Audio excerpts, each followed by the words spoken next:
The headline medical stories that affect you and your family. This is What's Happening in Health, sponsored by Mayfield Braden Spine. Morning, everybody, and welcome to What's Happening in Health. Got a great hour of hope and healing for you today, beginning with a team that wants you to talk about something we don't talk much about. That is screening for colon cancer. Joining us to share why this is critical for your healthy future, we welcome a team from the Christ Hospital.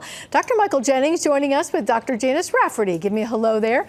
We are so glad to have this story. I'm just going to let them tell it, but you will really want to hear it, so stick around for this first half hour.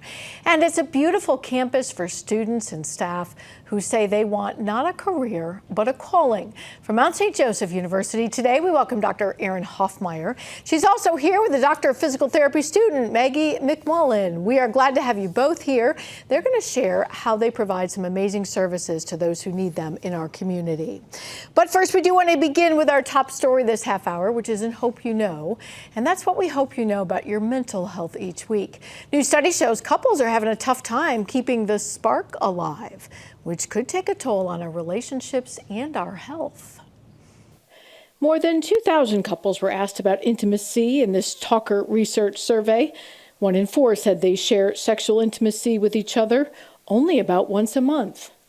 Dr. Chris Toole of Ohio's Lindner Center of Hope says one of the top reasons? People really prefer to go to bed and just sleep. Yep, we're too tired.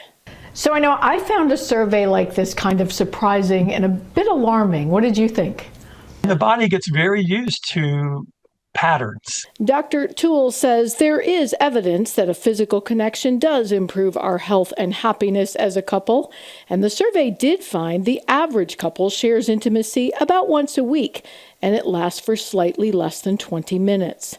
Younger couples were slightly higher, and about 4 in 10 of us did say we were extremely satisfied with our sex lives.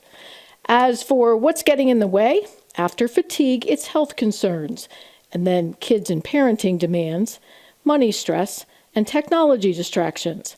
Dr. Toole, who specializes in electronic addiction therapy, says technology, especially in the bedroom, can disrupt intimacy. I think, the more that we can be connected with one another is a key factor. And speaking of technology, he says, so can continued exposure on that technology to something that changes desire. People's access to, pornography. As we know about any type of drug or alcohol, over time, I have an increased tolerance, right? When people view pornography, the same kind of thing happens. Dr. Toole says if you are unhappy with the intimacy as part of your relationship or in your relationship, start a conversation and see if your partner or your spouse will talk to a therapist that specializes in this kind of a connection. All right, finally topping this half hour, we call it Healthy Innovations, but Miami University expanding its partnership with the Cleveland Clinic. Both institutions worked with the state of Ohio to establish what they call the Institute for Quantum Computing Research last year. We're going to need all this data stuff. Miami University is going to occupy the 4th floor of the Cedar Tech office building in Cleveland. It will be the hub of Miami's Urban Bridges program. It'll have office space for faculty and collaboration space with students. The goal is to prepare students for advances in innovation, in data, technology that go beyond just benefiting Ohio. They'll benefit the universe. All right, important conversations about breast health, why 2 women are asking all of us to learn more about our own breast density. Plus, we want to welcome Dr. Michael Jennings and Dr. Janice Rafferty. They're going to talk colon cancer awareness. We're so glad you're here. Stay with us on What's Happening in Health.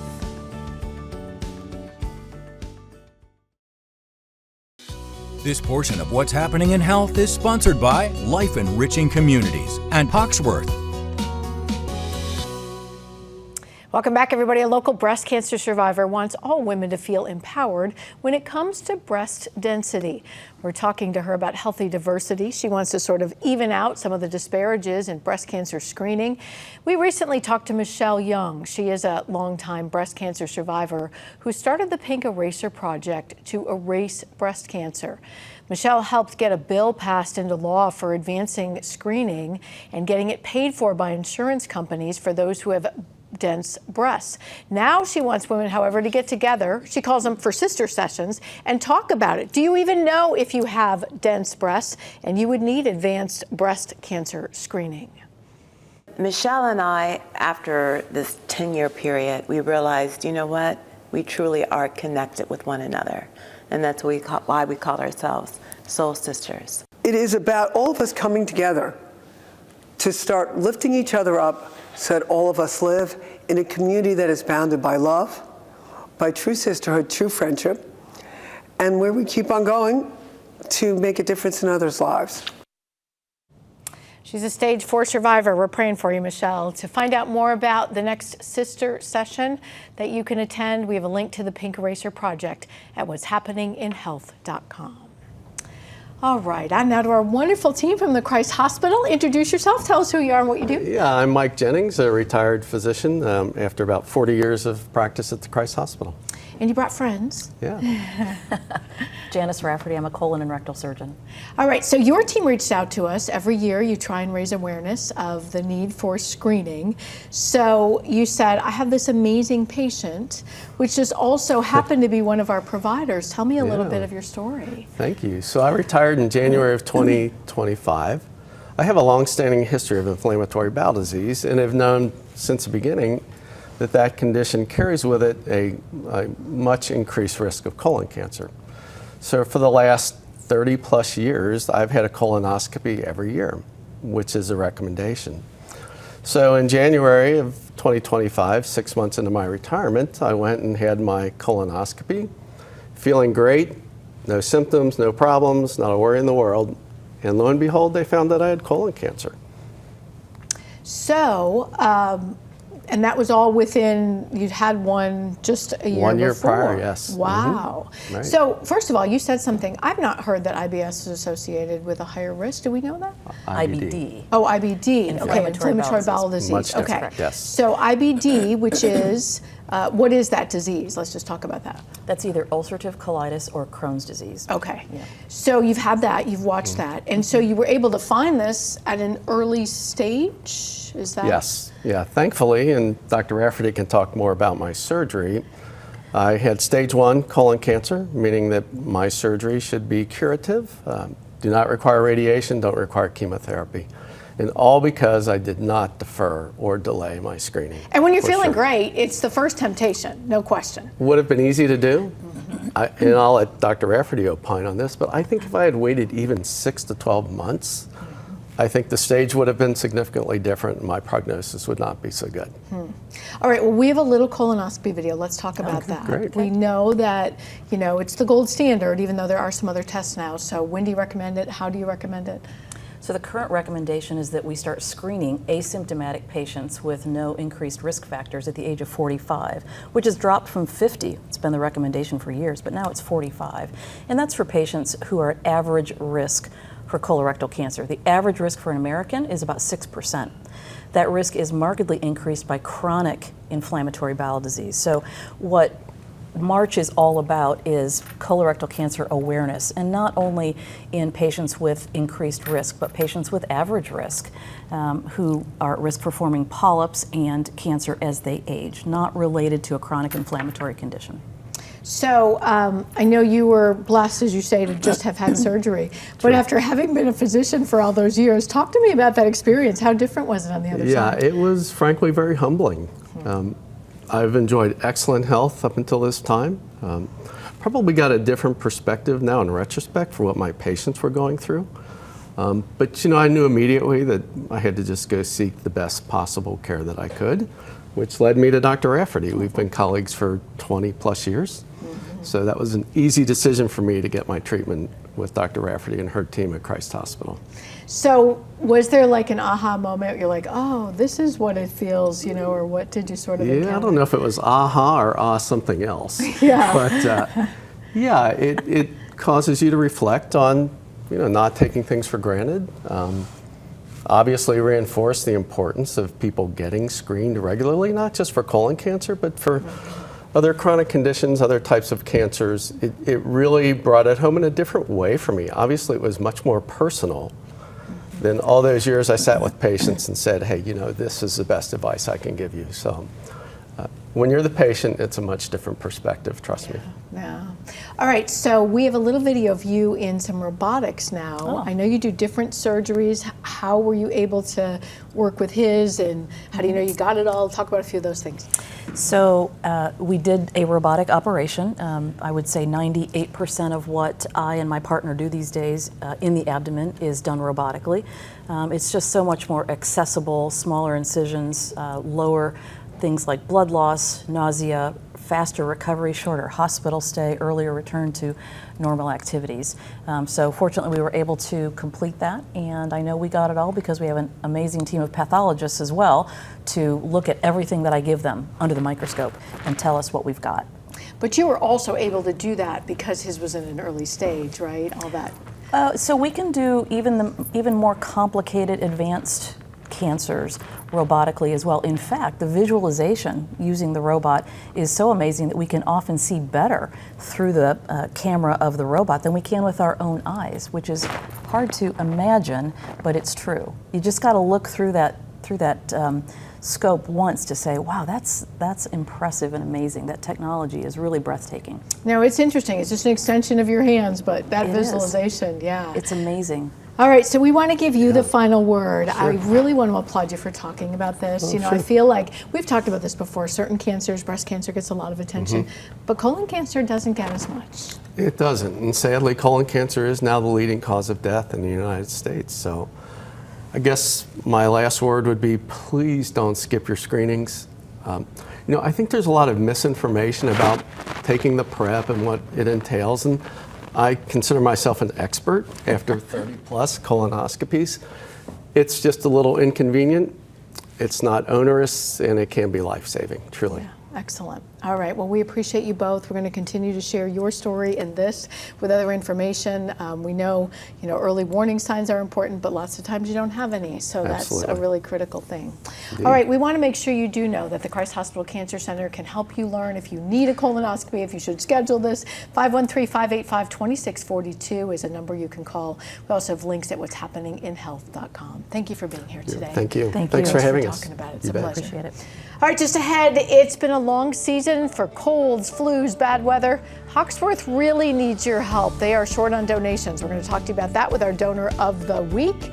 And we have a great team in-house from Mount St. Joseph University. Maggie and Aaron are here. They're going to help us get a grip on what we need to continue to feel better. It's next on What's Happening in Health.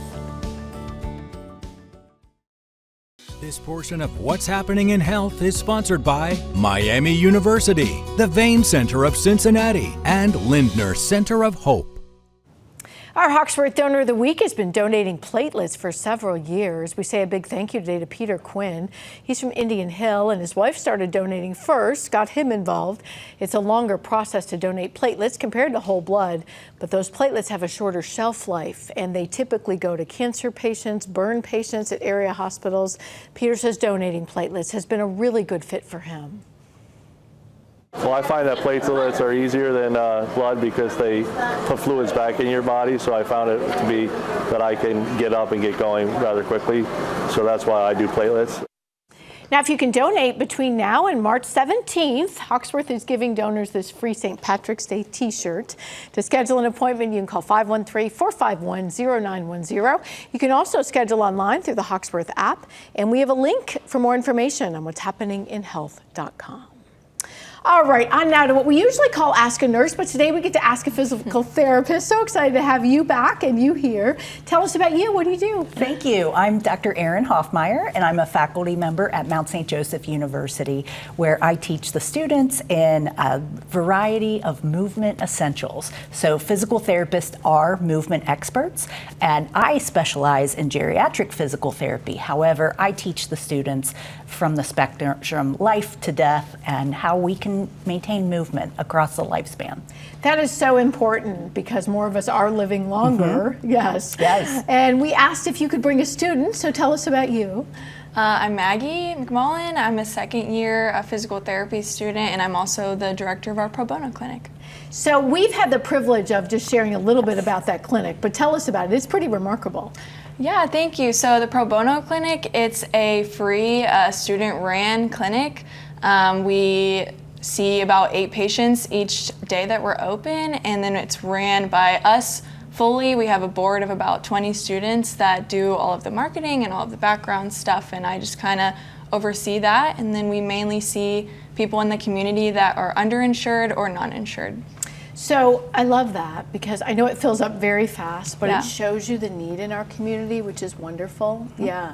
So we asked you to come and just kind of talk about the program in general. I don't think people realize that sometimes you have a waiting list. This is such a popular program. Tell me about that. Absolutely. So essentially, movement is what everyone needs. And our Pro Bono Clinic is for folks who are typically underinsured. And when I say underinsured, it means that folks who maybe they have high co-payments for their physical therapy services, or perhaps don't have health insurance. So we try to attach to those folks, give them the resources, give them tools, and augment any of their other efforts from their healthcare team. And then one of the other things, and I'm not sure if you're involved in that, you do a grip and slip program, or tell me about that. So Maggie will be part of that. So as part of our geriatrics course, the students will be involved in tips, grips, and preventing slips. And so this is an activity in which our students will clean assistive devices, so a walker, cane, crutches, maybe even your wheelchair. So our students will provide free cleaning. They will provide free assessment on the fit of those devices to make sure they're fit at the right size.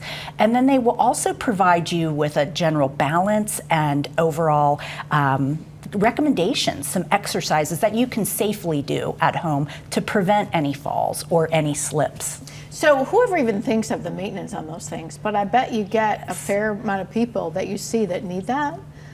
Yes, absolutely. I clinically practice in the skilled nursing setting, and that's something that we see quite often, is that those devices wear out over time. And especially if you're in the home environment, that could be a setting where you might not know or have the tools to adjust. And so we will bring those tools to you in the community. So you specialize in older adults. Do you have an area that you like or you want to specialize in? I'm actually also interested in older adults. That's a really healthy, environment, and they're so appreciative, aren't they? Yeah. Yeah. Well, we have information on both of those, I know, and some graphics, but before we get to that, I asked you, a lot of us have been sitting now for months, and your back hurts and your neck hurts and that, and you said, I have a couple things, so I'm gonna let you just show us a couple things. Well, I'll get started. The first that I'd like to show you is just some neck exercises. So you wanna imagine taking your ear and bringing that to your shoulder. So ear to shoulder, and hold for 10 to 15 seconds is a good hold. You want to feel a stretch. You do not want to feel severe or sharp pain. And then you can come back and then turn to the opposite side. You can also do this taking the chin to chest and chin to ceiling as well. But again, a 10 to 15 second hold on each, and you can do that. I like to tell my patients in the nursing home sometimes commercial breaks are a good time to do stretches. We think that too, although they keep us in business, so yes. Keep it on. All right. Do you have one? Yeah, so we know posture is a really big issue for people who sit at their desk all day. It's so true. You find yourself like, So one thing that we like to give patients is we say, okay, this is going to be like your 0% posture. So like we ask them to slump down really far. And then we ask you to really accentuate the best posture you can ever have. We'll call this 100%. Feels totally different. Totally different. And then we ask that patients try and stay in that 70%. So you can do that back and forth and then try and find that nice 70% from 0 to 100, and that's the position we want them to stay in. Why? Why not stay at 100? Too much to maintain? I think it just stresses back here too much. We don't want to stress too much, but we also don't want to be too hunched over, so just finding that nice middle ground is what we like to say. Because when you're not there, you feel it like in your back. All right, let's give people some information. That free physical therapy clinic, those service and select dates are coming up. I know you do that Saturdays and you do that Tuesday evenings. Can people just reach out to you online and find out what's available? Yes, they can. They can go to msj.edu and they can search the physical therapy program. We have a website dedicated to the Pro Bono Clinic. We also have a direct line phone number that you can find on the website, and I don't recall that off the top of my that's head. all right. We put all that up so that on our website at what'shappeninginhealth.com. And then the tips, scripts, and preventing slips. How often do you offer that and that kind of thing? I know there's one coming up. So that happens within the semester, so the spring semester. Typically, this event is free. It's going to be at the Delhi Township Event Center. I'm looking for patients to join to see students like Maggie and other service-oriented students that want to give back to the community. Oh, that's excellent. So people can come out, bring their stuff. We'll put the word out for that. So last thing, what do you love? Why did you choose this profession? So many reasons. Mainly, I just love that our bodies can heal with movement. I feel like that's just something that we don't talk about, and it's just so fun to see people get better just by moving their body. That's awesome. really true. We were made to move. Yeah. Yes. Well, it's a pleasure to share your work. Thank you for being here today. Once again, all those programs will be at what'shappeninginhealth.com. We look forward to putting the word out. Thanks, guys. Thank you. Yeah, Appreciate it. you being here. All right, just ahead, the right to not have to go to bed hungry. We talk about how we can all help with some simple arts and crafts in your healthy rights. And we can't wait to talk to this team. Hello, give me a wave there. We want to welcome Dr. Justin Greiwe, Jason Harbin. They're here from Quotient Health, a newer longevity practice coming up on What's Happening in Health. This portion of What's Happening in Health is sponsored by Network for Hope and William E. Hesch Law. In Your Healthy Rights, a Covington business that's become quite a community says nobody should go to bed hungry. So they're participating in a knit-a-thon to help a great cause. That cause, part of a national fundraiser called Knit for Food, coming up next month. It's an annual event that they participate in here at Stitch Yarn Studio in Covington, co-owner Melissa Cannon told us. This week, they celebrated their 4-year anniversary here. Our mission was to sell yarn and to help people with projects, but very quickly we found out that we were building a community. Now, they know that if you want to participate in this knit-a-thon next month, you may need to learn how to knit. So they start putting out the word early. They have classes you can take that will teach you if needed.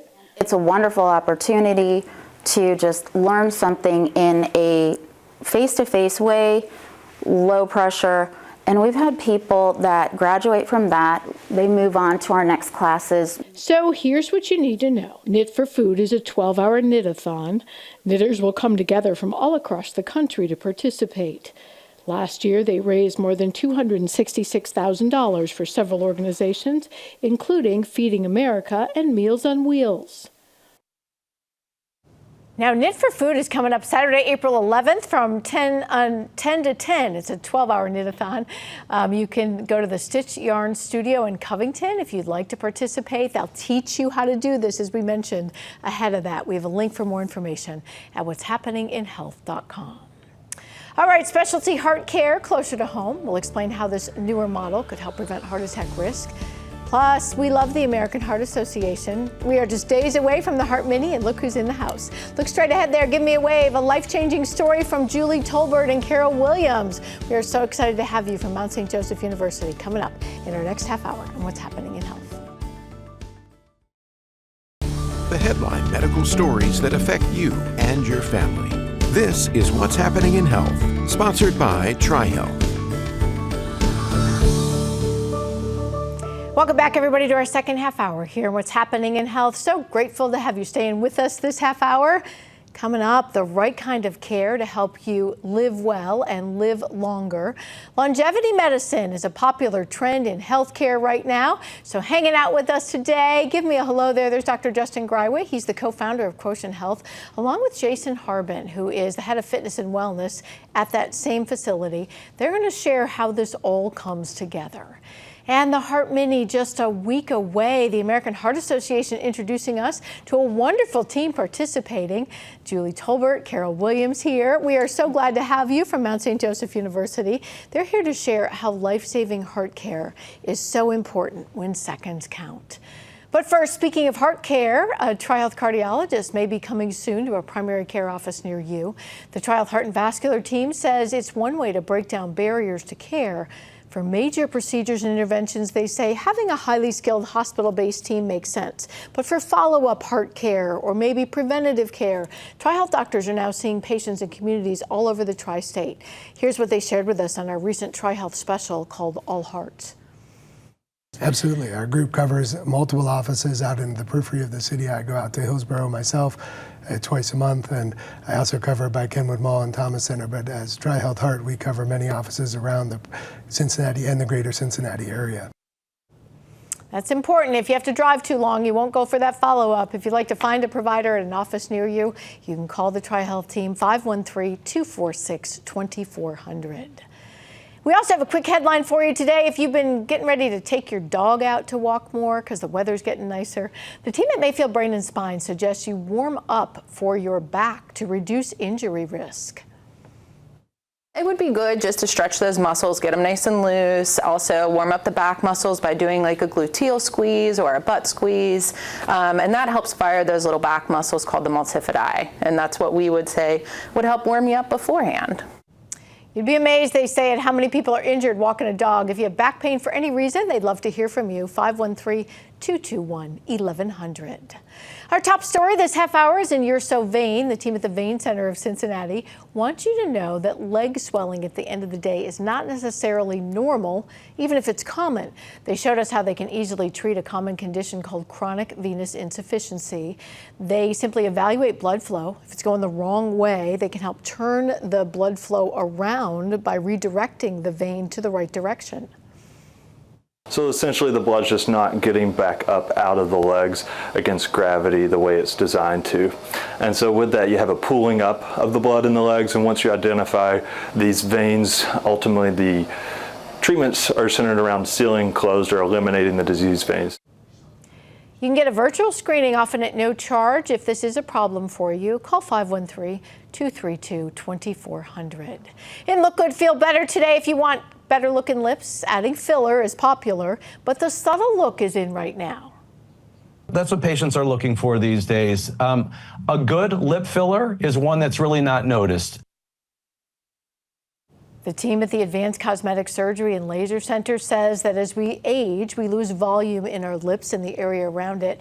Enhancing with lip filler, one way to reverse the aging process. The overdone look, however, is now on the way out. You can see what the natural look is here if you look at some of these before and after photos from their team. They say that you can look at this, but you might not necessarily know someone had lip filler. Cost can range from a few $100s to about $900, depending on the type of filler you choose. Not usually covered by your medical insurance plan, but if you'd like more information, 513-351-3223. Just ahead, helping those with hearing loss, especially younger people. And we want to do this all across the world, why it could be critical to a healthy future.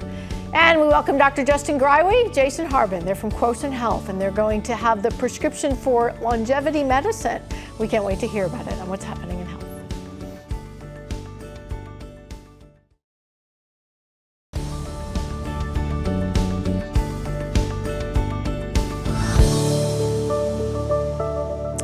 And listen to this, the World Health Organization urging governments around the globe to take action to protect hearing.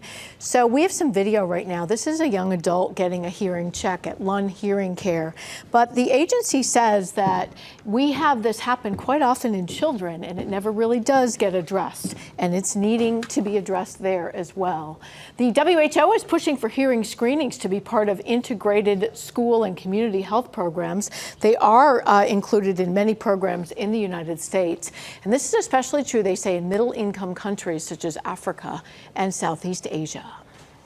All right, on now to our wonderful guests who are going to help us live forever. No pressure. Tell us who you are, what you do. Dr. Justin Greiwe. I'm an immunologist and allergist by trade, and I've gotten into the longevity game. And what is longevity medicine? So it really is primary care, but in a much more kind of concrete and specific way. We're much more intentional, data-driven. We're really getting a lot of different labs, combining that with different screenings, including hearing screenings, and incorporating fitness into our assessments because we know how important that is. So we're here to kind of hold your hand and really create a plan that you can use for now and in the future. Interesting.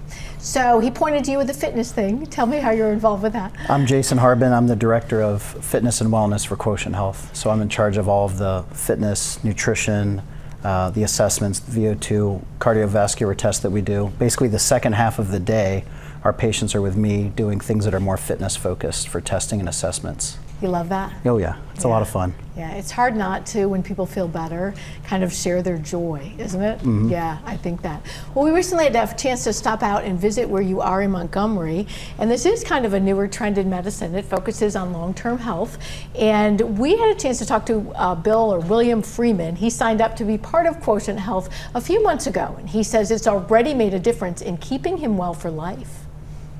I've got a 3-year-old, I've got a 8-month-old, I'm running around like crazy. It's not the usual thing you might expect on your first visit to a primary care provider's office, but fitness testing, blood testing, and even bone density testing were all part of William's initial screening here at Ohio's Quotient Health. We call ourselves a longevity clinic, but I would say we're mainly a health span clinic, looking to improve quality of life, function, increasing lean muscle tissue, increasing aerobic capacity. Dr. Justin Greiwe co-founded this concierge-type practice. He told me it not only focuses on young parents trying to keep up with their kids. All that matters to me for the next 10, 20 years is that I can remain active and healthy. But also corporate executives and retirees who want a very personal prescription for long-term good health. So we pair them with a primary care doctor, a fitness expert, nutrition. The idea behind longevity medicine is that even though there's about a $4,000 upfront cost, plus monthly membership fees, finding health concerns early is both cost and life-saving. So we try to work on proactive medicine versus reactive medicine. Within weeks here, William says he's discovered he not only had a completely resolvable chronic blood condition, but a few things zapping his energy levels are now gone. All things that have compounded into just a better lifestyle and me bringing a better self to my kids, to my work, to my wife, which has been really great. So I feel like what I love about that is like, oh, and by the way, you feel better. You know, we think of this as I want to live longer, I want better labs, I want all the numbers to be right. But in the end, do you find that many of your patients are like, oh my goodness, I didn't know you could feel this good? I think it's a combination of things. It's understanding the data and having objective evidence that, oh wow, maybe I wasn't as healthy as I thought I was, but then giving you the tools to improve that health span and lifespan as we move forward. So I think that's speaking to the objective data we're gathering, genetic information, epigenetic data, fitness evaluations, screenings. So we're really taking the full comprehensive scope of healthcare and bringing that to you so you can make changes in your life. Because we're all busy, a lot of our clients are busy professionals, and you just don't have time to comb through the medical literature and understand what supplements should I be taking, what medications are right for me. So we want to really bring that back to patients so they can feel empowered. So have you found people come to you with like one goal, or is it very diversified, or what's sort of bringing that mindset to you? I think most people want to live healthy lives. It's looking towards the next 10, 20 years, retirement maybe, and saying, hey, listen, I've done a lot of work, I've put a lot of work in my family, and I want to enjoy my retirement years, and a lot of people have put that off. And so it's time to with us to kind of re-engage and say, okay, here's what I need. I've got this great plan from Jason, from the primary care doctor, from nutrition, and I'm going to take control of my life and really make some big changes. Yeah, you find out later that you can't really bank it like you wished you could have. Yeah, which is really true. You're shaking your head. We have a little video of you and how you work with clients. What makes this sort of different than your traditional gym personal training and that kind of thing? I would say the biggest thing is just way more data, measurable points that we can make decisions about. For example, like what Justin said, a lot of our patients are already fairly fit people. They've already been exercising somewhat seriously, or so they thought. Then they come to us and they might come in with 1 or 2 goals, but then we discover 8 to 10 things that they were just kind of lingering in the background. What I usually refer to them as just red flags that we want to try to eliminate before they turn into a problem a year from now, 5 years from now. And the human body is so good at compensating to the earlier question about people don't realize how good they'll feel. people get used to feeling bad until the problem is gone, and then they realize how good it feels to feel good. Yeah, we joke because we work all kinds of swing shifts in this. When you work mornings, you say you never get used to getting up early. You're used to feeling bad all the time. And I think that's become a new normal with some of how we make our health choices. Yeah. So what do you want people most to know about Quotient Health, about longevity medicine? So I think it's going back to that proactive care, preventative care that Stephanie, our nurse, talked about. I think too often we wait to react to things that are once they're feeling bad, or our joint hurts, or our lipid levels are going up. We're looking at projections 5-10 years down the road. So we're here to give you the tools again to start medications, start lifestyle changes, start dietary changes, enact better sleep hygiene, where you can really make long-term shifts to be better, not just now, but in 10 to 20 years. Yeah, it's hard to think long-term. That's the thing about health and fitness, is that we all want the quick fix. Yeah. What do you want them most to know? There's an old saying that a lot of times applies to healthcare: pay me now or pay me later. And I think just understanding how much of a return on investment there is to invest in your health thoroughly early, instead of piecemealing it together just barely on time. If you can just take care of everything comprehensively now, that gives you a much bigger margin of error as you age, 2, 3, 4 decades from now. Yeah, excellent. Well, we have a link for more information, and we'll put that on our site at what'shappeninginhealth.com. We have a phone number for you as well. Can anyone directly reach out to you? Do they need a referral? What's the... Yeah, no, go to quotient.health, and there's a sign-up link where you can input your information, and we'll contact you and go over our program. It's a little scary because you're almost afraid what you might find out. And I always tell people, sometimes you always think knowing, but knowing is good. It is. Yeah. Thank you for the way you inform people. Fun to have you here, and we're looking forward to some of your more success stories. Thank you. Yeah, Thanks. Thanks, you guys. All right, just ahead, they are dancing to help someone they love find a living kidney donor. We'll explain in Waiting for Life. Plus, the Heart Mini Marathon, just a couple weeks away. Look who's in the house. We're excited to have Julie Tolbert, Carol Williams from Mount St. Joseph University. They're going to tell us more about why they are participating in this year's mini marathon and Heart Walk. It's all coming up on What's Happening in Health.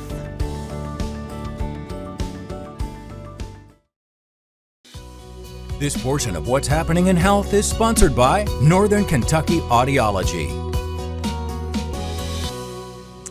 In Waiting for Life today, members of a line dancing class in Anderson Township are rallying around their dance instructor. Phyllis Gregory has chronic kidney disease and needs a new kidney. She is working with Off the List, an organization that helps patients who need to find a living kidney donor. Gregory's on the dialysis list right now. She goes 3 days a week, but she says doing this kind of a class really forces her to stay up with dialysis, and it keeps her going. I'm really tired afterwards. Sure. Yeah, some days like today I had it this morning, but I just force myself to go, and do things. She really tries to keep going, but we want to try to help save her life and to find a living kidney donor who will help her to keep dancing. So our motto is Keep Phyllis Dancing. There's some good friendships there. For more information about the testing process, maybe becoming a living donor for Phyllis or anyone else, you can call Brianna Bronson at the Christ Hospital, 513-585-1427. All right, we are just a couple weeks away from the American Heart Association's Heart Mini. They do this every year. We have a wonderful couple members of a team joining us from Mount St. Joseph University. Excited to have you. Thank you. Tell us who you are and what you do there. I'm Carol Williams, and I serve as the First Lady, if you will, of Mount St. Joseph. My husband is the president. We love both of you. Thank you. How's that experience been at Mount St. Joe? It's fabulous. It's because we're a small campus, it's very family oriented. So whenever we want to do something, we can rally around and get it done. It's great. What do you get asked most about Mount St. Joe? I'm just curious. What do I like most? What do you get asked about most? Oh, first of all, I'm surprised we moved here 10 years ago that a lot of people don't know and they don't recognize that we are a full service university with everything a student would want, from the clubs, the sports, fabulous education, and a commitment to providing a better person in the end. We're just a a very good university. Yeah, I love that. And one of the things I do love is you guys do a lot in the community. You encourage your students, you encourage your staff. This is one example. So you came along and you participated in this. Tell us about you. I work at Mount St. Joe University. I actually work with Dr. Hoffmeyer in the physical therapy department as their staff support. So you participate, or have you participated before, or is this kind of a personal thing for you? Both. All right, tell me about that. It's personal. Back in 2024, I suffered a cardiac arrest out of the blue. It was not your typical heart attack. It was actually an electrical issue. And when I came back to work, I took a little time to process. I mean, you go, well, actually I coded, so I was dead and came back. So it took me about 6 months to process it. Then I said, I really want to get involved in the community and get the word out about the importance of CPR and AED. So I contacted one of our professors, Dr. Wright, who's big into the American Heart Association, and got involved in being more of an advocate for, heart health, and especially the importance of CPR, because I would not be around without a good Samaritan that performed CPR on me. Wow, that's quite a story. So tell me, where were you when this happened? I was in January 28th. That day's always going to be seared in my memory. I had plans to go to lunch with my dad, and he went to go to Skyline and on Delhi, and I was like, no, I don't want to go there. Inner voice said, no, you're going there. I'm like, okay, I'll go. Walked into the restaurant completely fine, felt well. Suddenly, I remember putting my straw into my water container. My son and my dad were talking. Next thing I know, I'm looking at the ceiling in Delhi. I had coded, passed away. A worker was getting into work, and she said, "What's going on over there?" And she goes, "Somebody, she said, I know CPR. Let me go over there." So she performed CPR, got my heart beating until Delhi police and fire could come, and they had to shock me back. Wow. So, talk about a blessing. Yeah. Did you ever go back and have a chance to know who that was or anything? I finally got the courage to go back in November. I knew, when she worked, she didn't work on Thursdays. So I came in there all emotionally ready. And so I finally, actually that was March, I came back in November. Wow. And was thinking, and I should have done it sooner, because she said, I've been worried about you. She said, I had no closure. I didn't know if you're okay. Because she said after she performed CPR, she was just crying because of all the adrenaline and all. But my message is, I forget the percentage right now off the top of my head, but most people that go into cardiac arrest or a heart attack are saved by a healthcare professional, and 9 out of 10 that have a heart attack or a cardiac arrest outside of the hospital do not make it. Mm-hmm. So I was blessed that somebody, a Samaritan in the community, knew CPR and jumped in. Yeah. So I encourage people to learn CPR, because if it would have happened at home, I wouldn't be here. Wow, I'm sorry it's your story, but thank you for stepping up and sharing it, because until you learn or hear it, yes, it just doesn't stand out in your mind. We have a little video of the mini. Tell me a little bit about, you've been a part of a team for a while and share stories like this, or? So when we moved here, I started running I'm a runner. And so when I heard of the Heart Mini, which was the first race to come up, I participated. And then once I learned you could form a team, I started working with the Mount to form our teams as well. And so we've been doing it, and we just encourage faculty, staff, students, as well as the Sisters of Charity to participate with us. So I've been doing it quite a while. Interesting. So I'm curious about a couple things. I know Mount St. Joe's probably already had this as a priority, but did it make you go look around where all the AEDs were, and that people were trained in CPR and whatnot? Yeah. Yeah. What did you do? Start going, okay, we could use a few more? I know where they are out in Mount St. Joe, because I used to have a life vest. Now I have a defibrillator in me, so now I'm not as worried, but I would sit there and memorize where they were, and just know where they are. And the Mount published frequently the map of where the AEDs are located. So there's a map that they send out that shows where they are. And also we offer, through our police department, CPR classes. So I took it, and then I told my husband, you need to take it too. And so he took it as well. So we do have CPR classes provided by our police department, campus safety crew to teach everyone CPR. And how to use the defibrillators. Yeah. Right. So, yeah, they say there's been studies that said like a lot of people have in the building don't know where they are. Yeah. And that you don't realize is with the CPR, you really got to jump on them. Like, Did you have residual? Are you okay now? I'm okay. Nothing. I mean, when I went back to my cardiologist, that was January. I walked the Mount St. Joe 5K, and I saw him like. He said, "You actually walked the 5K?" I said, "Yeah, I was slow, but," he said, "It's amazing." Wow. So they said my heart is like almost back to what it was before. They don't know what happened. And I can look back and look at symptoms that were happening that I was dismissing. Like? I would notice my Fitbit when I was just driving would go to 130 beats per minute. And I'm like, you're defunct. I'm not feeling it because I couldn't feel the heart being that was one of them. Being out of breath was another. I was getting some fluid building up. Yeah, that rhythm stuff will really throw you if you're not looking for it. Oh, yeah. Well, you are what the Heart Association's Heart Mania is all about, and so are you, because if we don't have you supporting this, we don't have research that shows us how to fix all this. We did have a full screen for you, as you saw. You can join Mount St. Joseph's University's team or another one. We have a link to do all that at what'shappeninginhealth.com. Thank you, guys. You're welcome. It's a pleasure to share your story. I'm glad you're okay. Oh, thank you. Yeah. All right, they are referred to as superagers, people over age 80 who know how to stay mentally sharp. Ahead, what scientists have discovered about their brains and what's happening in health. This portion of What's Happening in Health is sponsored by Mount St. Joseph University and Advanced Cosmetic Surgery and Laser Center.